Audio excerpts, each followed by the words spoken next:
गीता में अर्जुन को स्वयं भगवान कह रहे हैं कि उस परमेश्वर की शरण में जा, उसके लिए उन संतों के पास जा जो तत्वदर्शी हो। इसी प्रकार हजरत मोहम्मद को उनका अल्लाह कह रहा है कि कोई और पूर्ण परमात्मा है, उसको पाने के लिए उन तत्वदर्शी संत की तलाश कर। वो प्रभु कौन है, ये जानने के लिए कृपया अवश्य सुनिए जगत गुरु तत्वदर्शी संत रामपाल जी महाराज के अमृत वचन।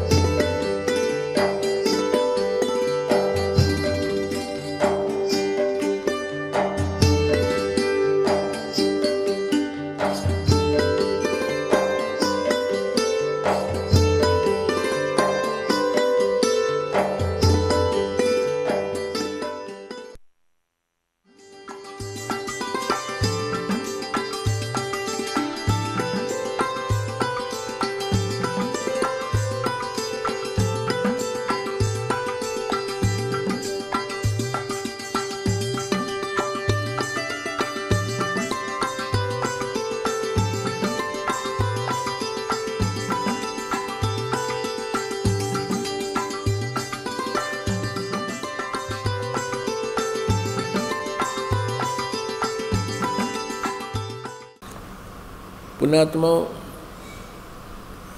परमात्मा की लीला दिखाते हैं कि वो परमेश्वर आयु भी बढ़ा देता है। ये देखिएगा ऋग्वेद मंडल नंबर 10, प्रकाशक सार्वदेशी कार्य प्रतिनिधि सभा महर्षि दान भवन रामलीला मैदान नई दिल्ली से प्रकाशित है। मुद्रक है Prince offset printers 1510 Pataudi house Daryaganj नई दिल्ली। देखिएगा ऋग्वेद मंडल नंबर 10 सूक्त 161 161 और मंत्र नंबर 2। यदि रोगी नष्ट जीवन शक्ति वाला हो गया है, यदि अथवा सीमा से परे चला गया है, यदि मृत्यु के समीप पहुंच गया ही है, तो भी उस रोगी को मैं, इन्होंने यो डंगा डाल दिया, मैं वैद, क्योंकि ये नहीं मानते, क्योंकि इन्होंने भगवान को अपाइद सिद्ध कर रखा है इस दयानंद ने। और दयानंद की सोच के अनुसार इस अनुवादक ने यहाँ इसको ये वैद लिख दिया। ये कोई औषधियाँ की बुक थोड़ी है, ये कोई दवाइयाँ की किताब नहीं, ये तो परमात्मा की महिमा का गुणगान है। कष्ट प्रद रोग के पंजे से छुड़वा लाता हूँ, 100 वर्षों की शरद ऋतुओं अर्थात 100 वर्ष तक जीने के लिए उसको बलयुक्त करता हूँ। और यहाँ ये भूल गया कहता है ऋग्वेद मंडल नंबर 9 सूक्त नंबर 80 का और मंत्र नंबर 2। हे परमात्मन, आप उपासकों की आयु के बढ़ाने वाले हैं। आड़ा भूल गया वो वैद लिखना, गलती लाएगी इस पर, अनुवादक वही है। अब देखना, अब और दिखाते हैं आपको, क्योंकि 2-3 अनुवादकों का हम देखेंगे तो हमारा यकीन होगा। क्योंकि इन जो आर्य समाज के जो प्रवर्तक महर्षि दयानंद थे, उनका सिद्धांत था कि परमात्मा कुछ नहीं कर सकता, वो अपाहिज है। क्या नहीं करता कि जैसे नरसी भक्त की, ये बाद में चैप्टर सुनाऊंगा, पहले ये प्रसंग बाद में सुनाऊंगा, पहले ये देखते हैं। ऋग्वेद भाषा भाष्यम, ये क्या लिखा है इसमें? ऋग्वेद का महर्षि दयानंद सरस्वती ने तो केवल 1 से लेकर ये 6 मंडल का अनुवाद किया है, और उसके बाद श्रीपाद दामोदर सातवलेकर ने मंडल 7 से 10 का किया है। ये कहाँ से छपा? ऋग्वेद भाष्यम महर्षि दयानंद सरस्वती, क्योंकि इसके नाम बिना ये व्यक्य ना था, इसका नाम लिखे बिना ये व्यक्य नहीं था वेद। संपादक है दयानंद अर्पण, प्रकाशक हैं विश्व मानव उत्थान परिषद, पंजीकृत 46/5 सामुदायिक केंद्र पूर्वी कैलाश नई दिल्ली। इतना ये छपा कहाँ से है? विश्व मानव उत्थान परिषद पंजीकृत, और ये कहाँ से छपा है? मुद्रक है कम्यूडाटा सर्विसेज, नई दिल्ली, इतने से। अब हम इसके आते हैं ऋग्वेद मंडल नंबर 10 के सूक्त नंबर 161 पर। ये देखिएगा, ये है 10वां मंडल और ये है 161 शतम 161। ये दूसरा मंत्र है, ये नीचे ये दूसरा। यदि, ये संस्कृत है, यदि रोगी की अक्षीण आयु हो गई हो, यदि वह इस लोक से चला गया है, यानी मर गया है, और यदि वह मृत्यु के पास गया हुआ है, चाहे तो मर गया है या मरने वाला है, तो भी उसको मैं मृत्यु देवता नृत्य के पास से लौटा ला सकता हूँ और उसको 100 वर्ष के जीने के लिए बल प्रदान करूँ। स्पष्ट हो गया? यहाँ वेद कित गया फिर वो, इन्होंने तो अज्ञान वर्ण तो मतलब था। अब देखना, ये एक बड़ा वेद है, बड़ी जल्द में वेद वही है ऐसा। और कौन है इसका अनुवादक? प्रकाशक है पंडिता राकेश रानी, और प्रधान कार्यालय वेद मंदिर महात्मा वेद भिक्षु सेवाश्रम, लेखराम नगर, इब्राहिमपुर, मुखमेलपुर, दिल्ली। दान संस्थान, ये महात्मा वेद भिक्षु ने इसका अनुवाद किया है। इन्हीं कार्य समाजी है ये भी। महात्मा वेद भिक्षु, भारतेंद्र नाथ, करोल बाग, नई दिल्ली से, दान संस्थान से इसका ये, इसने बिल्कुल ठीक किया है। इसका याद ना रहा होगा, दानंद वाली बात परमात्मा की कृपा है यार। ऋग्वेद मंडल नंबर 10 सूक्त 161 और मंत्र नंबर, ये 161 मंत्र नंबर 2।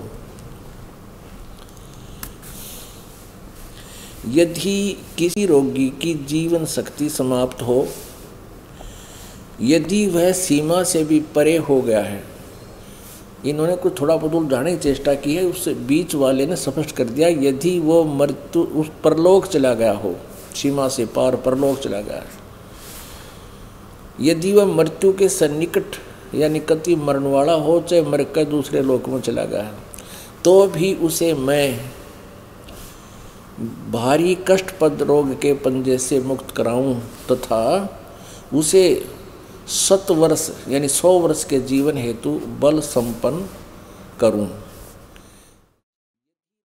भावार्थ, यदि रोगी की जीवन शक्ति समाप्त हो रही है और उसका रोग सीमा के पार कर गया है, तब भी परमात्मा उसे इस कष्टपद रोग से मुक्त कर 100 वर्ष का जीवन दे सकता है।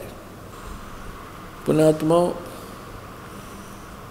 इस आर्य समाज के प्रवर्तक महर्षि दयानंद जी का इतना योगदान तो है कि अभी तक इन्होंने वेदों को जीवित रखा। इनको स्वयं वेदों का कैख का भी पता नहीं था, ना महर्षि दयानंद ने। महर्षि दयानंद तो कलयुगी महर्षि, बिल्कुल नकली डुप्लीकेट था। आज सुबह के सत्संग में आपको देखा, सतयुग के महर्षियों को पता नहीं था वेद में क्या लिखा, वो दुर्गा की पूजा का समर्थन कर रहे हैं और किया करते थे। अब हमने इस अध्यात्म ज्ञान को, इस 9 मण सूत को सुलझाना है, उसके लिए हमने इनका सहयोग लेना है। इनका इतना सहयोग अवश्य रहा है अभी तक आर्य समाज के आचार्यों का कि इन्होंने इन वेदों को जीवित रखा। नहीं तो लोग छोटी छोटी कथा उन पर कविताओं पर पहुंच गए थे। जय गणेश देवा, 16 शुक्रवार के व्रतों की इतनी पतली पतली किताब सी सब घरों में पहुंच गई थी। हनुमान 40 पर डट गए थे, लेकिन इनको स्वयं वेदों का कति ज्ञान नहीं था। और आज इन वेदों का यथार्थ ज्ञान आपके समक्ष प्रकाशित हो रहा है, प्रकट हो रहा है। लेकिन इनको वेदों में क्या लिखा है इसका कुछ नहीं पता था, केवल अपने सट्टे जरूर मार गया ज्ञान। एक आम जनसाधारण नास्तिक व्यक्ति जैसी सोच थी इसकी। इन्होंने क्या लिखा, किसी ने प्रश्न किया है कि जैसे रणछोड़ भगवान ने, श्री कृष्ण भगवान ने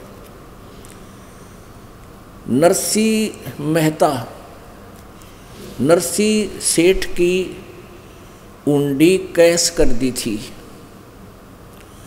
पहले हुंडी कैसी होती थी, एज ए ड्राफ्ट होता था।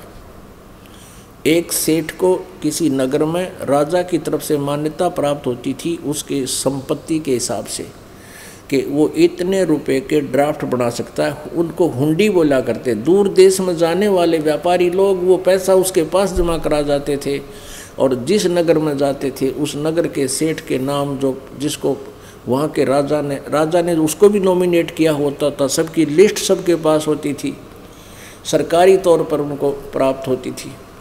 तो उसके नाम वो चिट्ठी लिख देते थे, वो ड्राफ्ट बना देते थे कि आपके इतने पैसे मेरे पास है। उनमें से कुछ अपना कमीशन काटा करते थे, जैसे बैंक काटता है। और परमात्मा ने नरसी भक्त की वो हुंडी ले ली थी। अब थोड़ी सी कथा सुनाएंगे इसकी, तब बात समझ में आएगी। अब प्रथम तो ये कंसेप्ट क्लियर हो गया कि परमात्मा ऐसी लीला करता है, वेद बताते हैं, और वो परमेश्वर ने ही आके की हुई है। पुण्यात्माओं, यहाँ एक प्रसंग और आ जाता है कि जैसे भगवान श्री कृष्ण ने मोरध्वज राजा के पुत्र ताम्रध्वज को भी आरे से चिरवा कर जीवित कर दिया था। तो पुण्यात्माओं, कुछ कहते हैं और संत सब कूप हैं और कहते जरीता नीर, दादू अगम अपार है वो दरिया सत कबीर। अब जैसे एक कुएं में जल है, वो कुएं का जल सीमित है, वो कुछ ही उपयोगी है, कुछ काम आ सकता है। लेकिन सिंचाई के लिए तो दरिया की जरूरत पड़े है, यानी नहर की आवश्यकता पड़ती है। तो यहाँ कहने का भाव ये है कि अन्य संत, जो संत भी हैं, ऋषि भी हुए हैं, जिन्होंने परमेश्वर की भक्ति करके कुछ अपना संग्रह कर ली थी, बैटरी चार्ज कर ली, फिर अपनी उस बैटरी से वो दूसरों को थोड़ा बहुत राहत दे सकते हैं। अब भगवान श्री कृष्ण ने मोरध्वज के पुत्र ताम्रध्वज को तो जीवित कर दिया आरे से चरवा के, क्योंकि उसकी आयु शेष थी। और उनका सगा भांजा सुभद्रा पुत्र अभिमन्यु महाभारत के युद्ध में चक्रव्यूह में मारा गया था। श्री कृष्ण रो रहा था, 5 पांडव रोए थे, उनका कुल नाश हुआ था, और सुभद्रा रोए, श्री कृष्ण रोए। वो नहीं जीवित कर सका। क्यों नहीं कर सका? क्योंकि उसकी आयु शेष नहीं थी। ये भगवान आयु नहीं बढ़ा सकते, केवल वो पूर्ण परमात्मा है जो आयु बढ़ा सकता है, मुर्दे को जीवित कर सकता है और आगे उसको आयु दे सकता है। ये नरसी भक्त कौन थे? ये पिछले जन्म जन्मांतर के परमेश्वर कबीर देव के किसी जन्म, जैसे आप जी हो। अब इस परमात्मा की रजा से पूरे विश्व में ये ज्ञान फैलेगा और करोड़ों की संख्या में परमात्मा के भक्त बनेंगे। लेकिन पार कितने होंगे? और फिर बाकी रह जाएंगे जो सच्ची लगन से नहीं लगेंगे। तो उनकी इतनी भक्ति बन जाएगी, हजारों युगों तक वो ब्रह्मलोक में भी रह सकते हैं, फिर ब्रह्मा विष्णु महेश की पदवी भी पा सकते हैं, इंद्र स्वर्ग का राजा भी बन सकते हैं, पूरी पृथ्वी का राजा भी बन सकते हैं। लेकिन उनकी बैटरी डिस्चार्ज होती रहेगी, वह पूंजी नष्ट होती रहेगी। और जब वो मानव शरीर में होंगे, उनके ऊपर कोई आपत्ति आवेगी, भले ही वो साधना आन उपासना कर रहे होते हैं, अभी तक ये आन उपासना का दाव क्यों लगा रहा है? क्योंकि उन जिनके पुण्य थे पिछले, वो किसी भी देव की साधना करते थे, कोई आपत्ति आती थी रोते थे, तो वो परमात्मा कबीर देव आकर उन पुण्यात्माओं की मदद करता था, क्योंकि वो उनके बालक रहे हैं कभी किसी जन्म में। और वो भोला नहीं समझता था मैं ये पत्थर पूज रहा हूँ, शायद मुझे इससे लाभ हो गया, इससे ही लाभ हो रहा है। जैसे दास पहले हनुमान पुजारी था, श्री कृष्ण जी का पुजारी था, बाबा श्याम जी की पूजा करें थे, शंकर भगवान की पूजा करें थे, हनुमान जी की पूजा करें थे, और सारे सुख होते चले गए। और हम ये सोचा करते भगवान श्री कृष्ण ने मौज मचा दी। अब पता चला कि तो केवल वर्क डन दे सकते हैं, जैसा जिसने किया वही दे रहे हैं, इसमें कोई परिवर्तन नहीं कर सकते। तो ऐसे नरसिंह जी बहुत बड़ा सेठ था, 56 करोड़ की संपत्ति उस समय थी, जो आज 56 अरब की कह सकते हैं। और इतना कंजूस था कि 2 पैसे दान नहीं करे था किसी ने, क्योंकि जितनी माया बढ़ती है उतनी इसकी कंजूसी साथ बढ़ जाती है। और ये माया इसकी दुश्मन होती है, जीव की सबसे बड़ी शत्रु ये माया ही होती है। तो परमात्मा ने एक लीला की थी। ये गंगा घाट पर नहाने के लिए गया हुआ था अपनी पत्नी के साथ नरसिंह। वहाँ पर ब्राह्मण लोग जाते थे और दान करने वालों से दक्षिणा लेते थे। परमेश्वर ने भी एक ब्राह्मण रूप धारण किया और कहा सेठ जी दक्षिणा दे दे। सेठ जी बोला दक्षिणा को नहीं, भूल आया घर पर मैं। परमात्मा ने ब्राह्मण रूप में कहा सेठ जी गंगा में स्नान करने का कोई लाभ नहीं होगा जब तक दान नहीं करेगा। उसकी पत्नी ने भी कहा कि कर दे दो कुछ दान है। न बोला चुपचाप बैठी रहे, घनी ना बोला मैं आपने मट लूँगा इसने।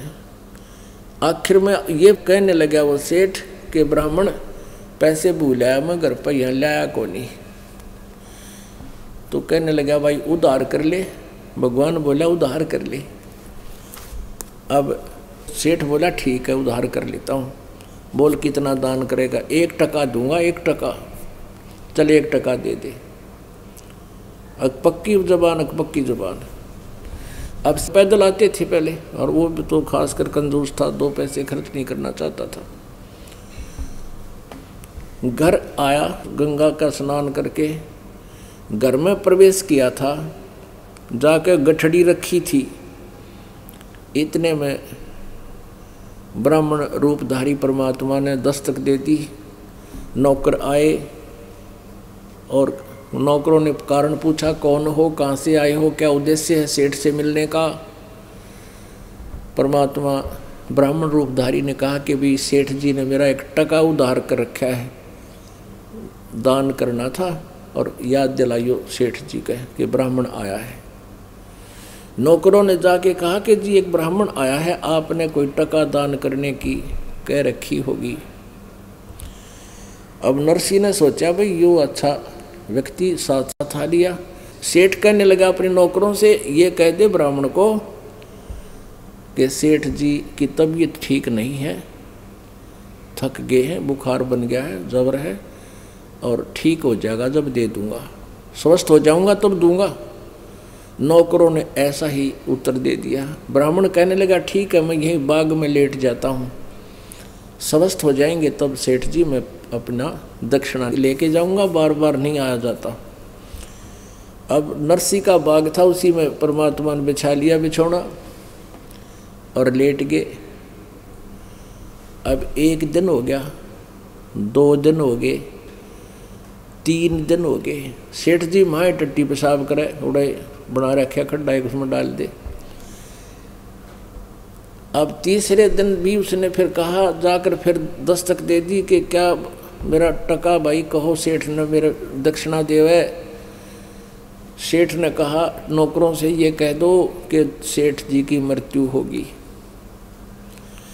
अब लाला जी ने सोची आज यो 1 टके की जिद लगा रहा है, कल न मन माने 100 रुपये की जिद लगा ले।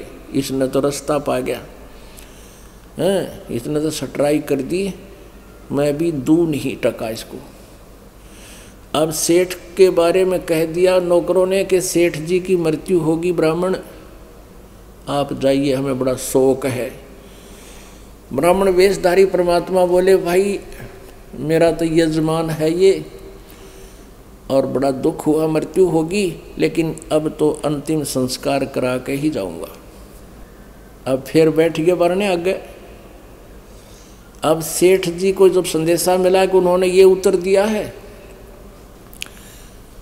तो नरसी कहने लगा नौकरो ऐसे करो, तुम लकड़ियां ले जाना शुरू कर दो चिता की तरफ। कुछ दूरी पर होती थी चिताएं, गांव से बाहर होती हैं। ये यूं सोचेगा कि सचमुच मर गया, यूं चला जाएगा। अब उन्होंने लकड़ियां उठानी शुरू कर दी, लकड़ियां ढोने लगे, तो भगवान वहीं बैठा रहा कि गया नहीं, कि ना जी नहीं गया, वो तो बैठा है, मेरी अर्थी बना लो। वो बना लिया जनाजा और दर लिया सेठ को मर्द के सौ की तरह, और कहने लगा ले चलो मुझे चिता पर। अब चिता पर लकड़ी भी रख दी, सेठ का वो जीवित सेठ भी रख दिया, मर्द के तरह ले गए थे। परमात्मा ने भी ले लिया कि करगा लठ और कंधे बदर लिया लकड़ी ले। अंतिम संस्कार कराने के उद्देश्य से एक लकड़ उठा लिया कि भाई हम भी अंतिम संस्कार में कुछ योगदान करेंगे, और पहुंच गए लकड़ी लेके वहाँ लाला जी दो रहे। अब लाला जी से कहा कि सेठ जी भैया मैंने तेरा टका माफ़ कर दिया, तू आत्महत्या मत करे। सेठ जी ने बोला साची कह है, कहाँ साची कहूँ भाई, कति तेरा टका माफ़ कर दिया। ठीक से तो जा तू अपना काम करे। परमात्मा बोले अच्छा जी मैं चलता हूँ। वो ब्राह्मण रूपधारी परमात्मा चले गए। उधर लाला जी ने सेठ अपने नौकरों से कहा कि सारी लकड़ी ठा लो, उल्टी कदे नाश हो जा। वो सारी लकड़ी वापस ले उठवा कर, थोड़ी बहुत बची थी उसने आप ठा रहा, इतने टुकड़ा नहीं, इतना कंजूस। और एक लड़की थी उसका विवाह कर दिया था, और आगे कोई पुत्र भी नहीं था, और चीचड़ बना बैठा, उसका संग्रह करें बैठा 56 करोड़ संपत्ति ने उत्तर आगे जब। अब सेठ जी ने सोचा ले वह कई दिन हो गए शहर सपट्टा करे, आ तो दूर तक घूम का आऊँगा। वो अगले दिन सेठ जी तो निकल गया शहर सपट्टे को, पीछे तो परमात्मा नरसी रूप बना के नरसी के घर में प्रवेश कर गया। नौकर नहीं पहचान पाए, और नौकरों से ये बोल दिया भाई आज वो ब्राह्मण था ना, ब्राह्मण वो बहुरूपिया है, आज मेरा रूप बना का होगा, और उसको यहाँ से कह देना तू चला जा राजी खुशी, और नहीं मानना तो उसने कह दिए आज तेरा लठ मार देंगे 2-4, या तो तू चला जा। अब वो सेठ आया, खूब उता ही रहा था अपने, वापस घूम फिर के, और द्वार पर खड़ा पहरेदार पक्का कर दिया नौकर को। नौकर कहने लगा ओ बहुरूपिये खड़ा हो जा वहीं पर। नरसी ने सोचा किसी और को बोल रहा, पीछे ने देखा कि मैं तेरे को कह रहा हूँ। नरसी कहने लगा नौकर का नाम लेकर, अरे करोड़ी तू क्या क्या बक रहा है, अब तू वहीं खड़ा हो जा, बस इतनी ठीक है तेरे लिए। तूने हमारे सेठ के नाक में दम कर रखा है, कभी तू ब्राह्मण बन के आता है, कभी तू नरसी रूप बना लेता है। हमारे एक सेठ अंदर है, उनका आदेश हो गया आज कि तू अगर ठीक से नहीं मानेगा तेरी टांग तोड़ दूंगा। कौन कौन कौन कौन अंदर है? हमारा सेठ है। उसने सोची बात बिगड़ गई भाई, वो तो आज मेरा रूप बनाकर अंदर चला गया। अब नरसी ने इसी में भलाई सोची कि तू पिट्टे भी गायब, अपना वापस हो ले। उसने क्या किया कि कोर्ट में गया और वहाँ अर्जी लगा दी कि मेरे साथ ऐसे ऐसे धोखा कर दिया, एक डुप्लीकेट नरसी बनकर मेरी संपत्ति हड़पना चाहता है। और वही राजा ने अगले दिन बुला लिया कोर्ट ने कि अभी उसकी सारी बही जब्त कर ली नरसी की, और अगले दिन दोनों को बुला लिया, डुप्लीकेट और ओरिजिनल को। अब बही जो एक पैड होती थी, रिकॉर्ड होता था, उसमें सारा कुछ हिसाब किताब लिखा करते लिखते हैं लाला लोग। तो कोर्ट ने पूछा, जज ने पूछा कि भाई कोई ऐसा प्रमाण बताओ जिससे तुम्हारा असली नकली का हम निर्णय कर सकें।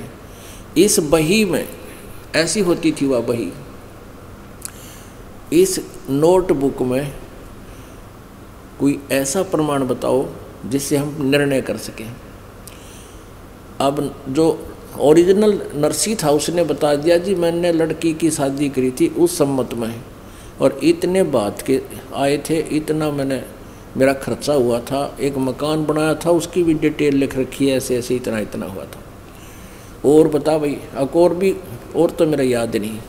फिर वो परमात्मा से पूछा कि भी बताओ इसमें कोई प्रमाण तू, क्योंकि वो तो बंद रखी हुई थी। परमात्मा ने कहा जी पहले पृष्ठ से शुरू कर दो। लागे सारी पढ़न एज इट इज, 5-4 पेज जब जो के तो बता दिए, ओरिजिनल को तो डुप्लीकेट सिद्ध कर दिया जज ने, और परमात्मा को ओरिजिनल मालिक बना दिया कि जा भाई यो ओरिजिनल है तो डुप्लीकेट है, भाग जा से, तू झूठ बोल रहा था। अब नरसी तो बैठ गया गांव के गोरे जाके माथे पर ऐसे गोड्या में माथा रख के, और नो सोचा ही भगवान या के बनी, आज क्या बनी मेरे साथ, आज शाम की रोटी भी नहीं मेरे पास, और देख ये कौन से जन्म का दुश्मन था। इतने में परमात्मा वहीं आगे वो ब्राह्मण रूप बना के और कहने लगे सेठ जी सुना क्या हाल है। नो देख के नो बोला दुश्मन यहाँ तो जी लेने दे मुझे, तू यहाँ भी हाल पूछण आ गया। तो परमेश्वर ने कहा कि वह संपत्ति तेरी है या मेरी। नरसी बोला या थी तो मेरी दुश्मन या तने अड़पली। तो परमात्मा बोला नरसी या पहला भी तेरी नहीं थी या मेरी थी। परमात्मा कहते हैं काया तेरी है नहीं माया कहाँ से हो, और चरण कमल में ध्यान रख इन दोनों ने खो।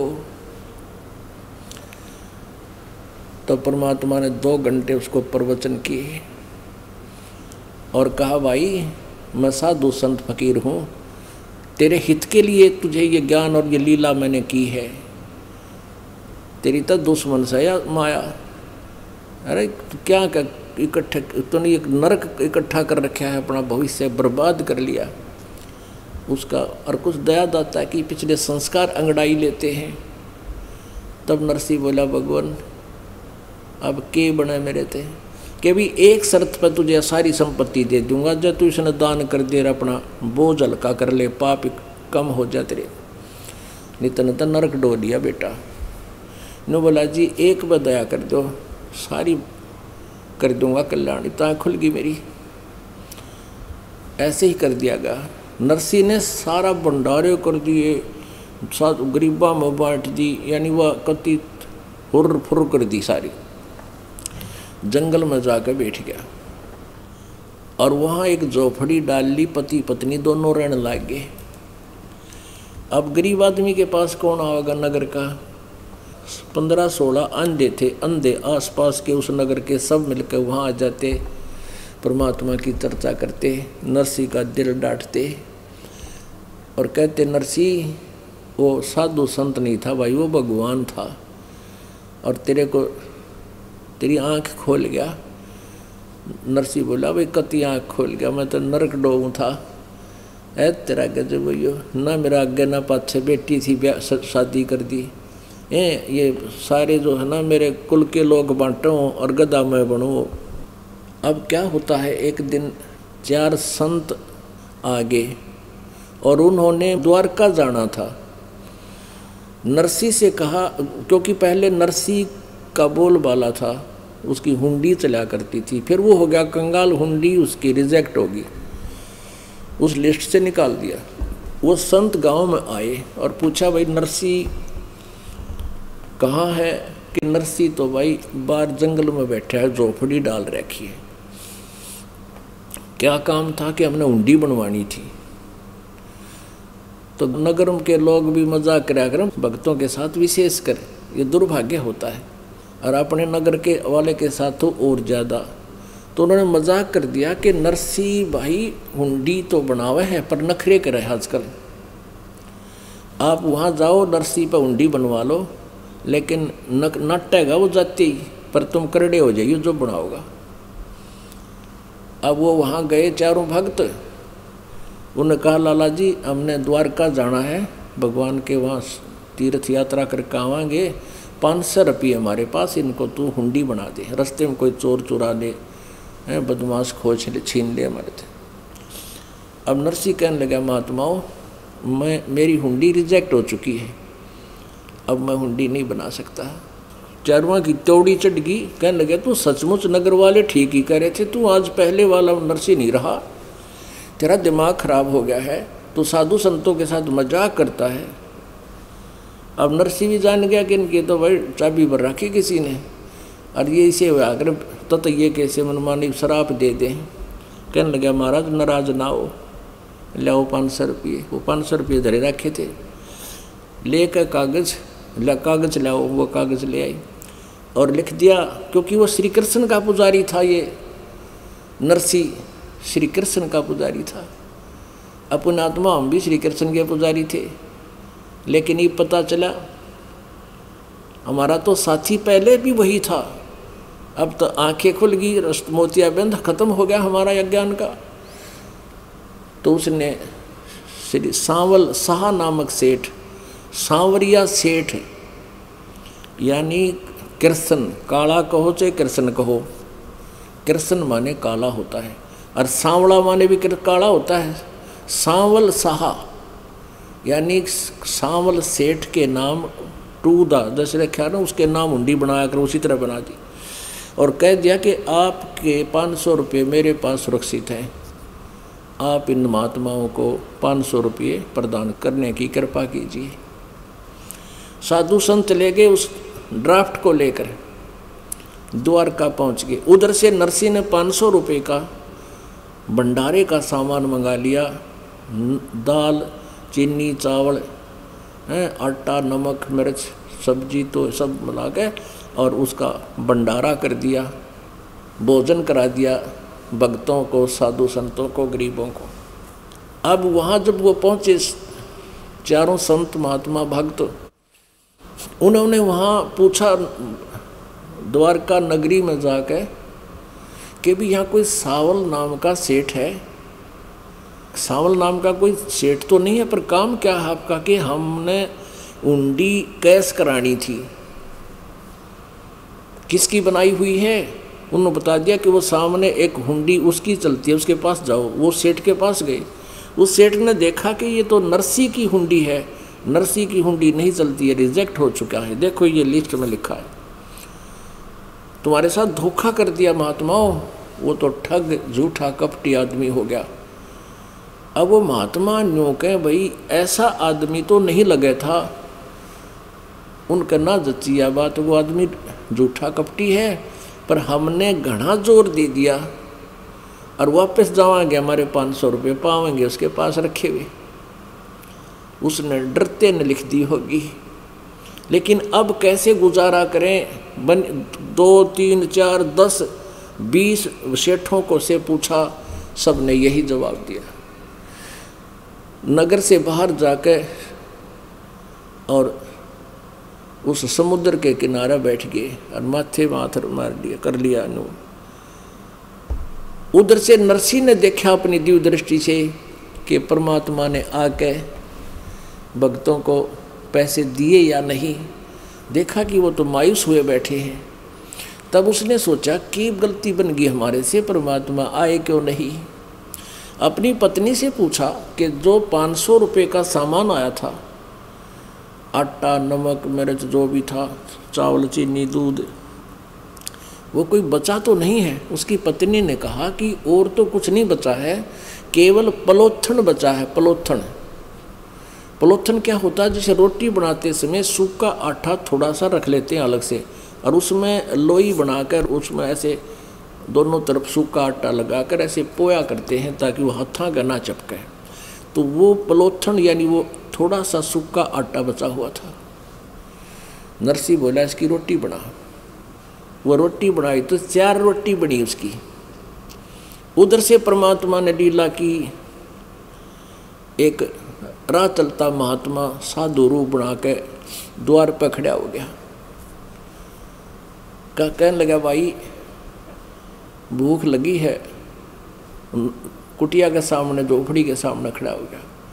नरसिंह बोला आ जाओ महाराज बैठो। वो 4 रोटी बना रखी थी, चारों दे दी। अब खाओ महाराज। अब खा कर रोटी पी कर पानी, परमात्मा जो साधु रूप में था चल पड़े। और वहाँ क्या हुआ, उधर जाकर के सांवल नामक एक मारवाड़ी सेठ, दोनों कान्ना में तक कलम टांग रखी, इतना बड़ा साफा और दोहरा धोती जैसे डबल, ये राजस्थानी बुजुर्ग बांधा करें इस तरह की वेशभूषा करके। और वहाँ पहुँच गया, महात्माओं के पास प्रकट हो गया कि कबीर परमेश्वर। और कहने लगा महात्मा जी कैसे बैठे हो? अब सेठ जी के बैठे हैं, बस पूछो मत, ऐसे ऐसे समस्या आ गई। और नरसिंह व्यक्ति तो लगा है अच्छा, हमने ज़्यादा जोर दे दिया, उसने हुंडी बना दी। और यहाँ सांवल नाम का कोई साहूकार को नहीं, और अब हमारे पास कोई पैसा नहीं, हमने अपना सैर सपट्टा करना था, तीर्थ यात्रा यहाँ देखनी थी, घूमना था। तो परमेश्वर बोले भाई कौन का है सांवल सा सेठ को ना इस द्वारका में? मैं रहा। अक आप हो? हाँ हाँ भाई मैं हूँ। अक सचमुच? अगर वो झूठ बोल रहा हूँ मैं? लो कहाँ वो ड्राफ्ट दो, मैंने वो हुंडी दे दी, लो जी आ जा। उस द्वारका के मेन बाजार में जाके और न्यों बोला परमात्मा चद्दर बिछा लो भगतो, चद्दर बिछा दो आप। चद्दर बिछा दिया और न्यों उन सब सेठों को दिखा दिखा कर न्यों का एक चांदी के रुपये आया करते, चांदी के से मोटे मोटे कति काचे नए लाए रखे भगवान ने, 2 3 4 वो सारे देखे निकल कर क्यों हो रहा भाई, चारों तरफ झूम गई दुनिया। कौन है भाई? वो महात्मा बोले सांवल सेठ तुम नाटो थे, यूरा द्वारका का सेठ है। 500 रुपये दर दिए नए नए, और कहा कि उस नरसिंह सेठ को कह देना उसका दास हाजिर है, चल करोड़ हुंडी लिख दे, इस दास के नाम सारी हुंडी लूँगा उसकी। न्यों कहकर अंतर्ध्यान हो गए, सबके सामने अदृश्य हो गए परमात्मा। तब उन द्वारका वाले लोगों का जच्चारा भाई ये तो सचमुच भगवान थे। अपने आत्माओं परमात्मा कहते हैं कि कल्पे कारण कौन है, कर पूजा निष्काम बगैर किसी इच्छा के। तू जैसे मैं कहता तू भक्ति दान धर्म करता रहे और मन इच्छा फल देऊंगा जब पड़े मेरे ते काम। अब ये कथा इसलिए सुनानी पड़ी कि ये दानंद जैसे नास्तिक काल के दूत था यू, और उधर से वेदों को सत्य मानता है, वेदों को विपरीत टोटली ज्ञान सत्यार प्रकाश में बर रखा है। परमात्मा की महिमा से अंश भी परिचित नहीं था। ये देखिएगा, ये सत्यार प्रकाश है, ये है प्रकाशक वैदिक यति मंडल, दयानंद मठ दीनानगर पंजाब से। मुद्रक है आचार्य प्रिंटिंग प्रेस, दयानंद मठ, गोहाना मार्ग रोहतक। इसके 276 पृष्ठ पर आपको दिखाते हैं। ये सत्यार्थ प्रकाश है और एकादश समोल्लास 11वां समोल्लास 276 पृष्ठ पे। प्रसन्न करने वाला कहता द्वारका जी के रण छोड़ जी की, जिसने नरसिंह मेहता के पास हुंडी भेज दी और उसका ऋण चुका दिया, इत्यादि बात भी क्या झूठी है? झूठ है। अब इस दयानंद नास्तिक के कहता है किसी साहूकार ने रुपए दे दिए होंगे और किसी ने झूठा नाम उड़ा दिया होगा कि कृष्ण जी ने भेजे। बता ये नहीं मानता इन बातों को बिल्कुल भी। पुण्यात्माओं, ये दास इस मार्ग पर लगा ही लगा था। उसमें हमारे पास, हमारे मकान में एक किराएदार रहा करता, आर्य समाजी टीचर था, वो शास्त्री था, प्राइमरी क्लास का हेड मास्टर था, 5वीं कक्षा का। तो वो वहाँ रहता था। बहुत अच्छा स्वभाव का व्यक्ति था, आर्य समाजी था, कट्टर, और हर तरह से बहुत सभ्य आदमी था। उसमें आयु भी उसकी 50 से ऊपर, यानी रिटायरमेंट के आसपास ही था। 55-54 वर्ष की आयु होगी। तो भगवान की जैसे पहले हमने जैसा ज्ञान था वैसा ही हम तो ये तो मानते थे कि भगवान जो चाहे कर सके, और कोई ये कह देता कि नहीं ये तो असंभव बातें हैं, ऐसा नहीं हो सकता। जैसे भगवान ने द्रौपदी का चीर बढ़ा दिया। आर्य समाज के लोग और दयानंद की थ्योरी नहीं मानती कि ऐसा हो सकता है। दयानंद जी ने तो परमात्मा को कति अपाहिज बना रखा है कि वो ना यूँ कर सकता, ना यूँ कर सकता, बस कुछ नहीं कर सकता। इस दास ने उपदेश दिया 17 फरवरी सन 1988 में, और 1990 की बात है ये, 2 वर्ष बाद। ऊपर एक अलग से कमरा बनाया पूजा के लिए, एक गैलरी के ऊपर एकांत स्थान पे पूजा स्थल बनाया, और उसमें आमने सामने खिड़की, इधर आंगन में उधर गली में, और एक दरवाज़ा था ऊपर छत पे। कुछ पुस्तक छपवाई इस दास ने, ये नित्य नियम वाली भक्ति बोध जैसी पुस्तक छपवाई। तो उस समय तक इस दास को नाम उपदेश देने का आदेश नहीं था, और श्रद्धा पूरी थी, परमात्मा में पूरी निष्ठा थी। और ये छपवा करके बनवा करके गुरुदेव के पास भिजवाते थे। वो फिर अपने उपदेशियों को ऐसे फ्री दिया करते थे।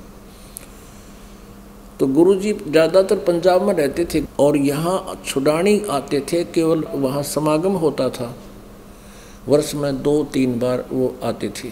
फिर क्या हुआ कि ये पुस्तक छपवा के कि गुरुजी आएंगे पंजाब से यहाँ, फिर वहाँ उनको दान कर देंगे, उनको देते थे। तो ऊपर एक तख्त रखा हुआ था, उसका बनाई थी गैलरी के ऊपर, 5.5 बाई 15-16 फुट का है वो। उसमें वो पुस्तक रख दी 2000 तख्त के ऊपर। अच्छा, उससे पहले वो जो बनाया उसके हमने वो लगानी चाहिए, इसके ये जाली होती है ना, लोहे की जाली, ये मच्छरों से बचाने के लिए मच्छरदानी साइज की होती है। ये जाली दोनों आमने सामने वाली खिड़कियों की, झांकी की, जंगलों की, ये दास नाप कर ले गया। वह थी जैसे 2 फुट 8 इंच थी, जैसे चौड़ाई, ऊंचाई थी 4 फुट, ऐसे वो नोट कर ले गया। और वहाँ दुकानदार जो लोहे वाला था उसको दे दी वह पर्ची कि आप इस साइज की जाली काट दो। ये दास चला गया कुछ और सामान लेने। स्कूटर मेरे पास था, मैं वापस आया, उसके नौकर ने, लाला के नौकर ने वो दोनों जाली इकट्ठी पैक करके और बांध रखी और बता दिया ये उठा लीजिए। उनके पेमेंट करके और मैं स्कूटर का आगे रख के घर ले आया। आते ही मेरे बड़े वाला लड़का 12-13 वर्ष की आयु का था उसमें, और एक किराएदार रहता था बिहार का। उन दोनों से कहा कि भी आप ऐसे करो, इनको सीढ़ी लगा के और इनमें कील ठोक दो, बस सिंपल सी ला दो। उन दोनों ने वो जाली उठाई, लगाने लगे। उन्होंने बताया कि जी ये तो छोटी आ गई, जैसे 2 फुट 8 इंच था वो 2 फुट काट दी कि लाला के नौकर ने, दोनों ही ऐसी काट दी। और वो देखा सचमुच ऊपर तो सही साइज उनका, बराबर में जो था चौड़ाई थी वो 8 इंच छोटी। वहाँ भी कमाल हो गया। मैं बोला इसको तुम गलत ऐसे करके देखो, मेरे सामने यूं करके देखा वो तो और ज़्यादा डिफरेंस हो गया। मैंने सोचा वाह भाई अब फिर देखेंगे, इसने तुम नो करो, इसको पैक करो और वापस रख दो। सर्विस का काम था, मैं 2-3 दिन आया नहीं। उनकी मम्मी ने वानियों की ने उठा के कई दिन के नीचे रखी थी, स्टोर में फेंक दी। वह मेरा भी बात ध्यान नहीं रही, रखी रही स्टोर में। एक रेनी सीजन ऊपर का उतर गया, जैसे मार्च में बनाई हो, मार्च अप्रैल में, और फिर सितंबर में आया करते गुरुजी। तो रेनी सीजन पूरा हो लिया तो उस समय ये बनवाई पुस्तक भक्ति बोध और तख्त पर रख दी। अब उसमें क्या था, ग्लास के किवाड़ लगे हुए थे उस झांकियों के, और एक शीशा फूटा हुआ था। एक तो खिड़की बंद कर दी, दूसरी का एक शीशा टूटा हुआ था, उसमें अगर चूहे आके और ये पुस्तक काटने लग गए। तो फिर मेरा ध्यान आया कि भी क्यों ना इसके चारों तरफ वो लोहे की जाली लगा दें। मालिक ने लीला करनी थी ना, जाली तो और भी ला सके थे। मेरे दिमाग में क्या आया कि इन बच्चों को बोल दूं कि उन दोनों को ऊपर नीचे करके और इस एक का ला दें। कुछ ऐसा कुछ व्यवस्था थी, नहीं ला पा रहा था मैं, कोई काम दूर, क्योंकि रोहतक से 70 किलोमीटर दूर हमारा काम वो होता था, नौकरी का जो केंद्र था, साइट थी, वहाँ जाता था। कई दिन लगातार इतना बोझ लोड रहा कि मैं नहीं कुछ ला पाया। तो मैंने सोचा ऐसा था, इसको ऐसे लगवा देते हैं। मैं ऐसे कहकर चला गया। तो शाम ने मेरा आने का जो समय हुआ ऑफिस से 5 बजे से 5:30 बजे आ जाते जैसे, तो उस समय उसकी मम्मी ने ऊपर तो उतार के वह जाली नीचे डाल दी कि भाई इन लगा दो। वही दोनों जने, बड़ा लड़का और साथ में वो किराएदार, दोनों ने लगाने की चेष्टा की। ऐसे लगाते हैं, जो नीचे बचेगा शायद उसको ओवरलैप करके इनको लगा देंगे। मैं अच्छी तरह समझा के गया था इनको। तो इन्होंने जब लगानी शुरू करी तो वह जाली पूरी की पूरी आ गई, यानी ऊपर से पूरी, ऊपर नीचे तो पूरी, और जो चौड़ाई में 8 इंच लगभग, मुझे आज भी याद है, इतनी छोटी थी ये, इतना, वो 8 इंच पूरी होगी और 6 इंच और आगे बढ़ गई। मैं वापस आया, आते मुझे चिंता थी कि कदे बच्चा ना लगाई हो तो अब लगवाऊंगा जाके। मैंने देखा जाली लगा रखी, मैं संतुष्ट हुआ। एक जाली वहीं पड़ी नीचे।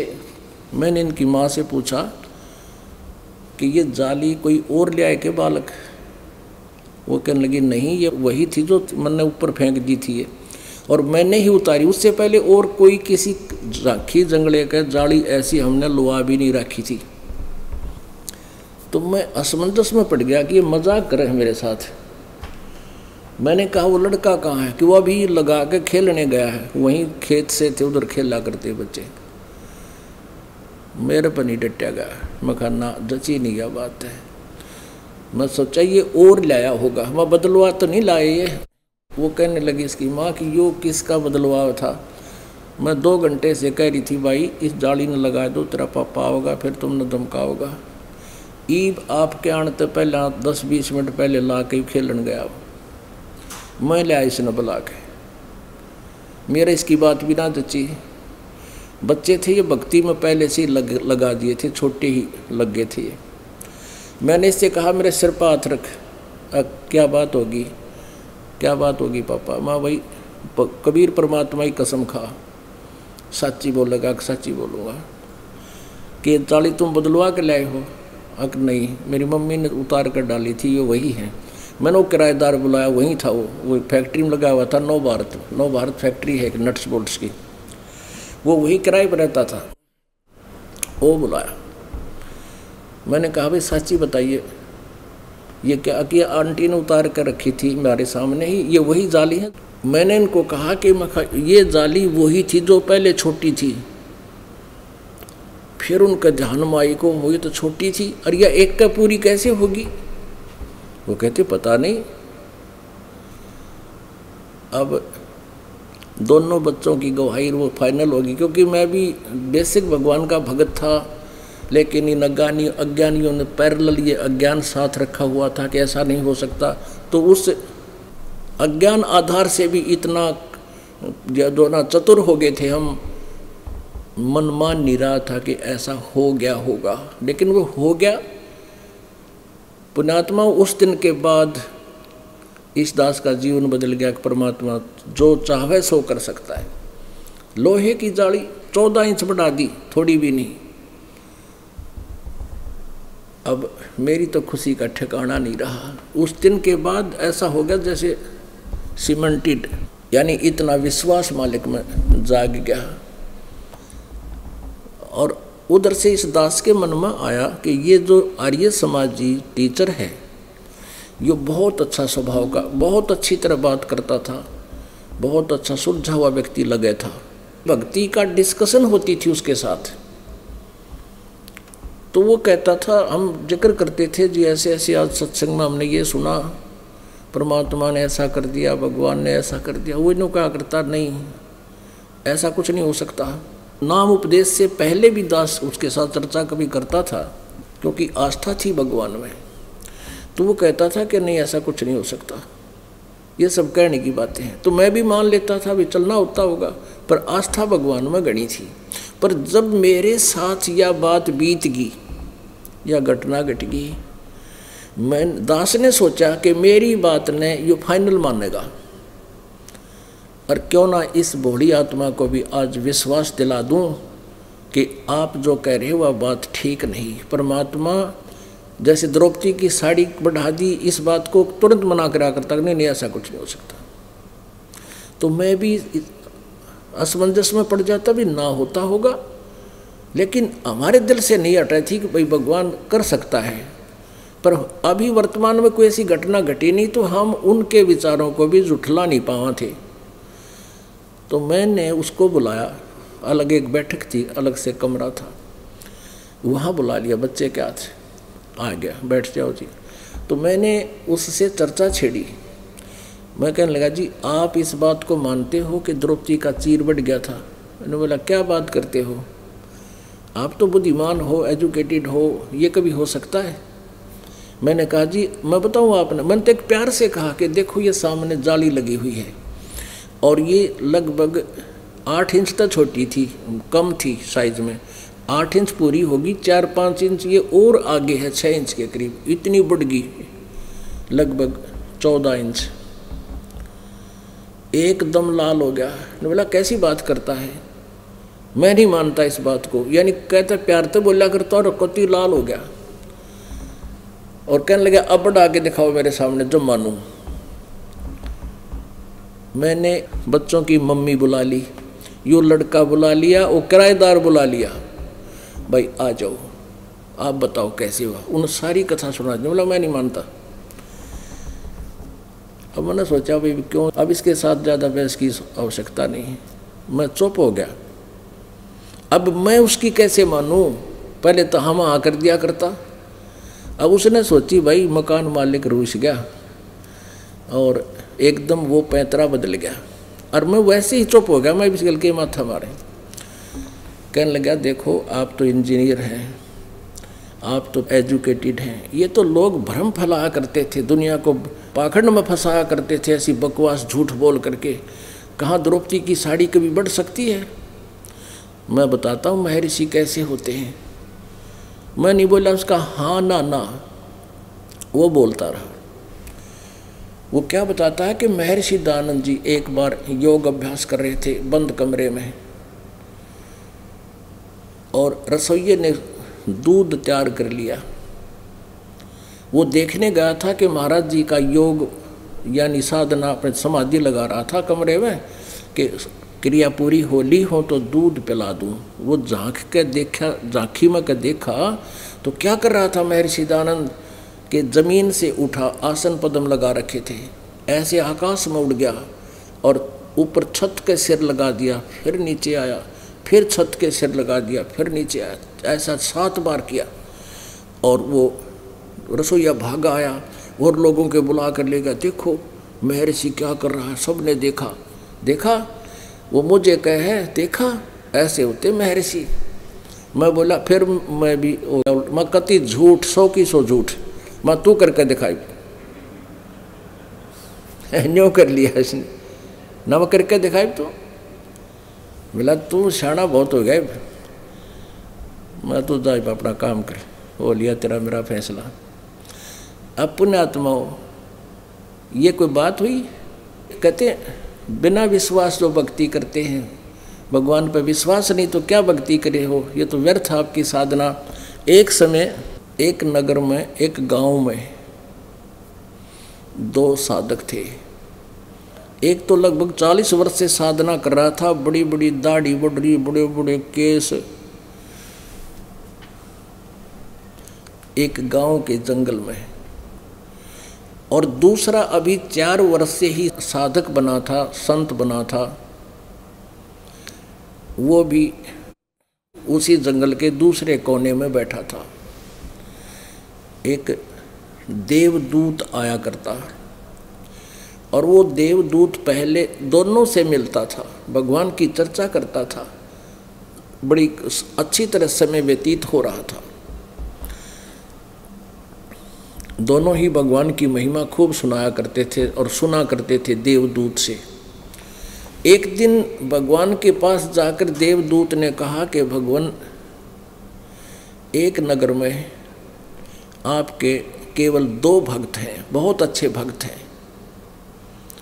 आपके ऊपर बिल्कुल समर्पित हैं।